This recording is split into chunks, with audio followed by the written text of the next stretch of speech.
This is a quick review I wanted to do about the Black Aces Tactical FD12, also known as the Hunt Group FD12, which is Hunt Group is actually the company that makes this thing. Black Aces is just the importer. If you look in other countries, the Hunt Group somehow does it themselves and doesn't need an importer. But I guess America, we have to be special. So as you can see, Huntberg model FD12, Black Aces Tactical. It is a bullpup, semi-automatic, 12 gauge.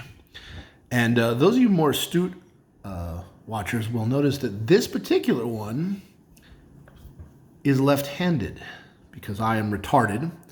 I'm disabled and I need special considerations for my disability. I have the left-hand model.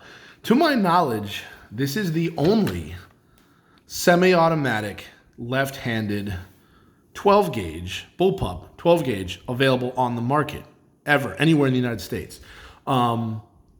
With the only other one I can think of is that god-awful Tavor abomination that they make, the whatever, TS12 or whatever the hell it's called. And it's vile. It's awful. It's overpriced.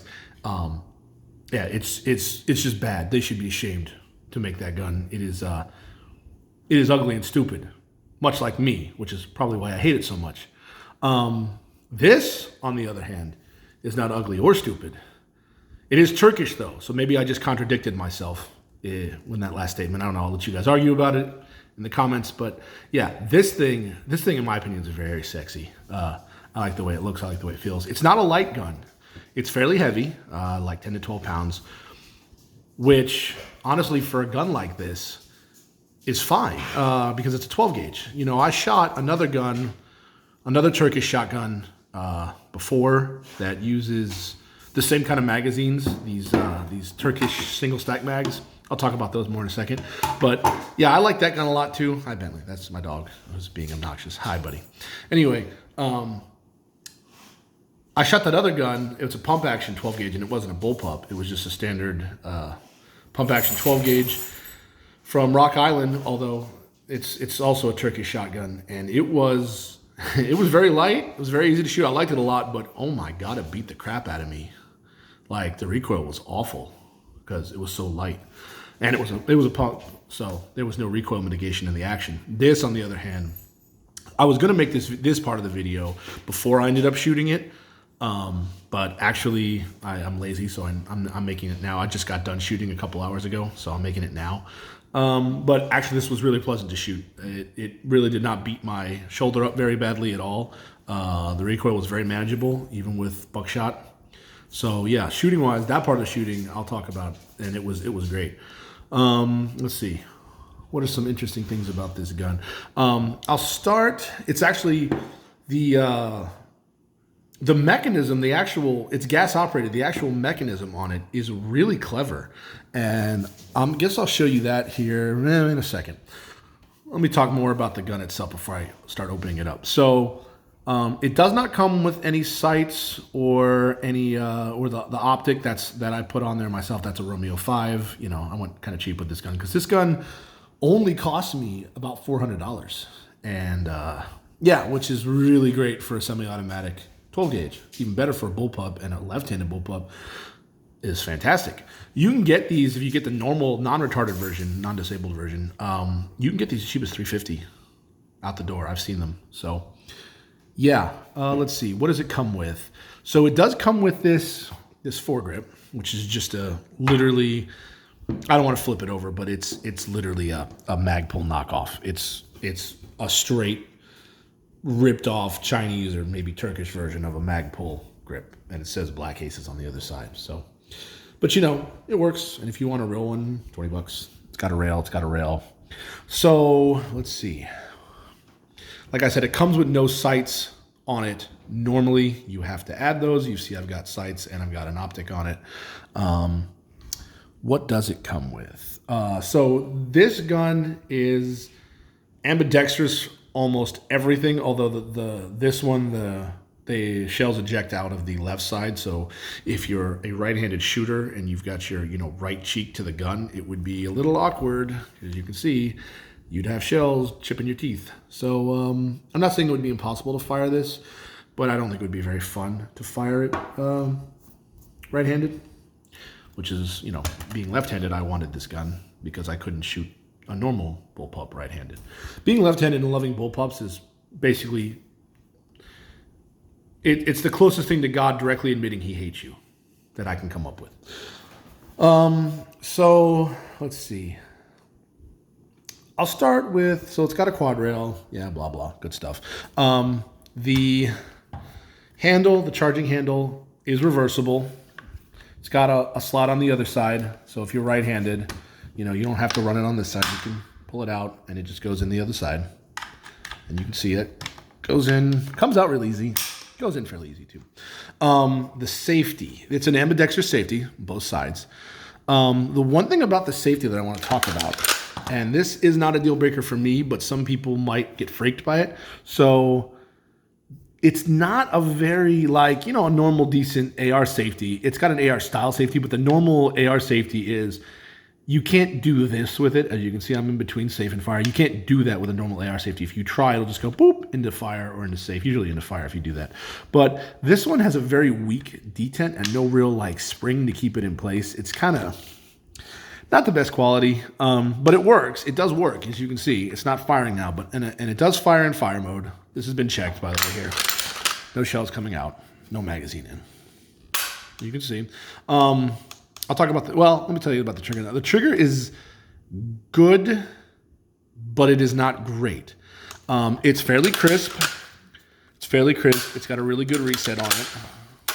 My biggest problem with it is heavy. It is a good 10 to 12 pound trigger. It's not light, and so you're not going to shoot this super fast. You'll see in the shooting videos I have coming up, you're not going to shoot it super fast.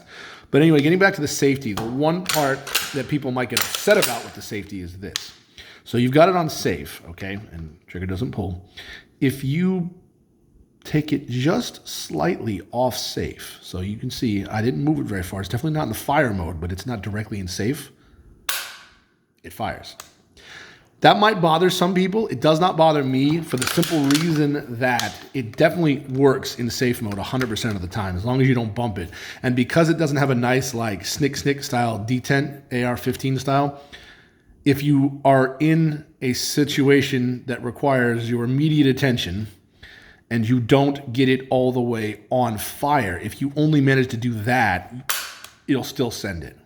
So I err more on the side of I'd rather it to fire when I want it to fire than not fire when I want it to not fire. That makes sense. That might be a deal breaker for some people. I totally respect that. Not for me. The grip, I'm not 100% sure on this, but I'm about 95% sure that this is a standard AR-15 style thing. And if you wanted to change this out to whatever you wanted, a Magpul grip or whatever, I'm pretty sure that it's just one screw, just like an AR-15, and it goes right in. So I'm pretty sure that's changeable. I haven't verified that, but I'll be willing to put money on it. It looks right. It feels right.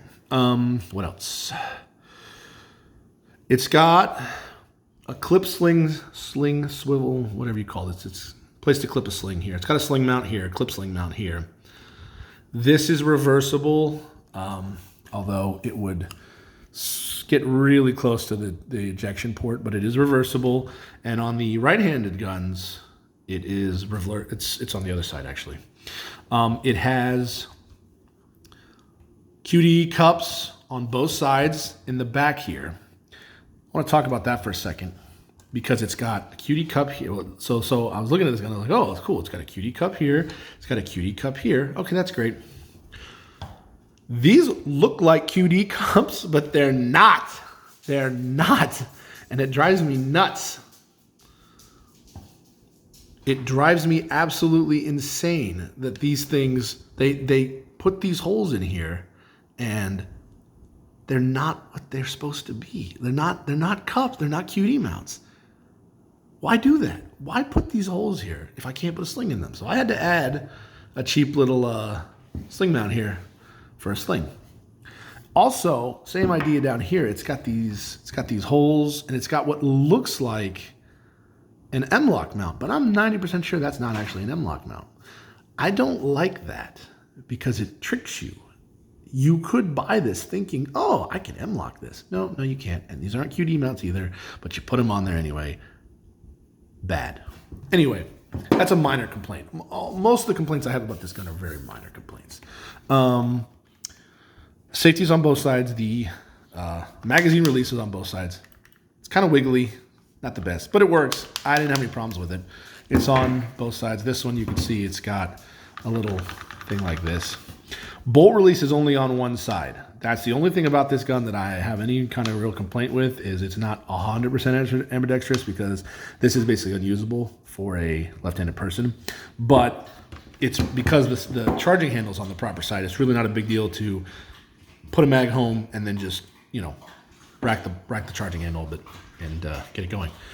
Rubber butt pad doesn't, you know, I didn't have any problem with recoil. I think this is fully, totally adequate for what you get. That's it for the exterior of the gun. It's really, you know, it's a bullpup, so it's really short and compact and fun. That's all good.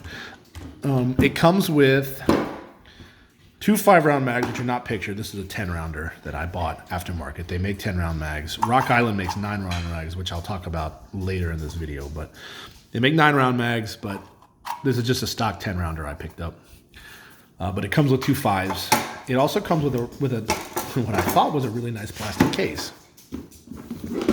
It comes with this case here. It says Black Aces on it, as you can see. And when I got it, I was like, oh wow, this comes with a plastic case? That's amazing. To put in perspective, my $2,000 Tavor did not come with a plastic case. It came in a cardboard box. So for a $400 gun to come in a plastic case is really special. However, it is only a good case until you put on a red dot, and then it doesn't, oh, sorry, it's falling over. Cheap $5 tripod. And then it doesn't fit anymore. It won't fit in the damn case now that I put this thing in here. It's hitting up here, and yeah, I mean, you could probably finagle it in there, but it doesn't really fit. So yeah, that's kind of disappointing that it only works as long as you're using like flip down sights. Otherwise, maybe you could, see, I wouldn't trust it because the knob here, the adjustment knob is sticking out. So I guess if you didn't have your thing on a riser, it would work, but this gun kind of needs an optic on a riser. So yeah, no bueno. But you still get a plastic case, so, you know, I'm not going to complain about it too hard. So the operation on this gun is really clever. One thing I want to point out, this shroud is not a shroud. It is a shroud. I mean, it is a shroud, but it is not optional. It's not cosmetic. This is a functional part of the gun because this shroud is left-hand threaded, and it keeps the handguard on the gun. So I'm going to go ahead, lefty. This is lefty tighty, righty loosey, so I have to turn it right to get this thing off, which always confuses the hell out of me. So take this thing off. This is how you disassemble the gun. This part, as you can see, comes off. It's got a little detent there. And then this is the actual barrel. And this is threaded for chokes. It comes with 3 chokes. I think they're Remington style chokes. I'm not 100% on that one, but it is choked. And then once you get this thing off, once you take this off, you take the charging handle off, and this thing comes right off. And I have shot it a little bit, put about 100 rounds through it today. This gun is actually super clever. I'm an engineer, and I think this system is really elegant. So I told you this is semi-automatic gas operated. You're probably wondering, oh, where's the guide rod? Where's the gas tube? There is no gas tube. The barrel is the guide rod. Check this shit out. You see this chromish thing right here? That's the piston. There are actually gas ports down in here in the barrel, and the barrel acts as the guide tube. And literally gas comes out of here. There's 3 gas ports, pushes on this piston, which knocks this whole thing back, and that's what runs it.